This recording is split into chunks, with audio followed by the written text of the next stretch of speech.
Ahmed Ndiaye. jërë ngeen jëf kër yërmande di pouponnière bu Ndella Madior Diouf bi la fa xew du jàmm pouponnière de l'horreur la ko Libération tudde mi ngi ñuy wax it ne 2022 ba léegi pouponnière baa ngay dox amuti këyit amul autorisation anam ya muy doxee dara ci leerul liir ya ñu fa yóbbit kenn tanewula ci yenn condition lañ leen fa tëye li ñu ne dafa am ñaari liir yu faatu ci pouponnière ba ndax ñàkk toppatoo Libération ne nañu looleet lu am la am na benn femme bu ko plainte moom Ndella Madior Diouf ndax femme bi da koo dénkoon doomam demoon di ko jëli Ndella di ko laajub xaalis liir yu muy jël di leen jox turi nit ñi siiw Ndella Madior Diouf nee na ambiance la ci jublu waaye loolee yéenekaay bi mi ngi ñuy wax ne enquêteurs yi gëmuñu ko li ñu jàpp mooy ay tappale la ak i njubla ngir wut ci xaalis bébé yamu yoroon ca pouponnière ba Libération nee nañu service yu ministère de la femme dem nañu démb jëli leen L'Observateur nañu ñeen fukki liir ak juróom-ñett ñoo newoon ca pouponnière ba ñoom ñëpp la ñu jëli démb ñii ñu yóbbu leen Gaspard Camara ña ci des ñu yóbbu leen ci Albert Royer Ndella Madior Diouf mi lañ yoroon moom ma nga ñu tëye police waa sûreté urbaine ñoo gontu këram démb dem jëli ko procureur de la république moo ne ñoom Bara Sangaré di waa sûreté urbaine ñu jug lijjanti la fa xew waa sûreté urbaine yebal fa gaay yi commissaire Florence Mendy di waa brigade de mœurs jamono ji moom Ndella Madior Diouf L'Observateur nee nañu ma nga ñu garde à vue ñi doon liggéey ca pouponnière ba ak parents yi moom liir ya fa nekkoon ñoom it woolu nañu leen ci sûreté urbaine ngirub enquête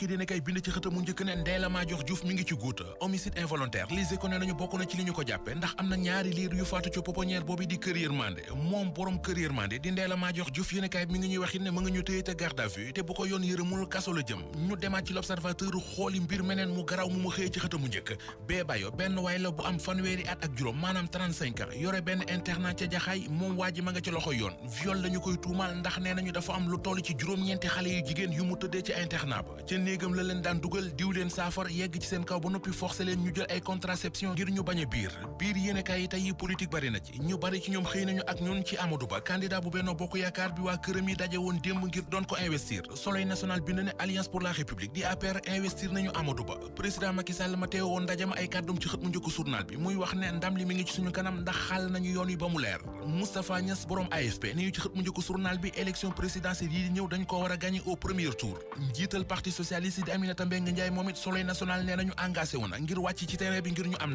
ndam am naa yàqin lu wér ci dinaa ko indil coalition bi kàdduy Amadou Ba la ci xët mu njëkku yéenekaay bi l'info nañu waa APR armé nañu seen candidat bi Amadou Ba Sud Quotidien nañu ginnaaw waa parti socialiste ak waa AFP waa APR takkal nañu Amadou Ba jaaj yi démb journal Le Témoin bind ne waa APR investi nañu seen waaji Amadou Ba ci anam wu rëy dans la ferveur direct ñu ne ko mukk ferveur kay amu ci investir nañu ko démb waaye ci sobriété ci lañu ko investir congrès d'investiture bu APR bi woon démb ak la fa xew journal Bës Bi Le Jour xëy na ci dellu si ak ñun mi ngi ñuy xamal ne Amadou Ba nee na bu falo ci continuité ca lay dox muy diggam ak Benno Bokk Yaakaar di diggam ak PSE di plan Sénégal émergent Macky Sall xamle fa ne nguur yàlla koy joxe liggéey naa ci réew mi lu rëy bilan exceptionnel waaye nag bilan bi manees na koo gën a ñoŋal yéenekaay bi mi ngi ñuy yegget kàdduy Mame Mbaye Niang yu mu wax mu di moom Mame Mbaye Niang du bokk ci ñuy soutenir Amadou Ba du ko jàppale tey du ko jàppale ëllëg point actu gis ne Mame Mbaye Niang bàyyi nañ ko ci lu ko neex yamu rekk ci doonub électron libre waaye ab électron trop libre Amadou Ba bu ñu ko éliminé ci premier tour bi du ma bett Aly Ngouille Ndiaye moo ko wax ci waxtaan yu mu xëy def ak waa L'Observateur ca waxtaan wa it ma nga fay indi ay tontu ci li ko Diop Jama di maître Moussa Diop tuumaal Aly Ngouille Ndiaye nee na du taxaw di sosal ay nit mooy tax kenn di gagné lenn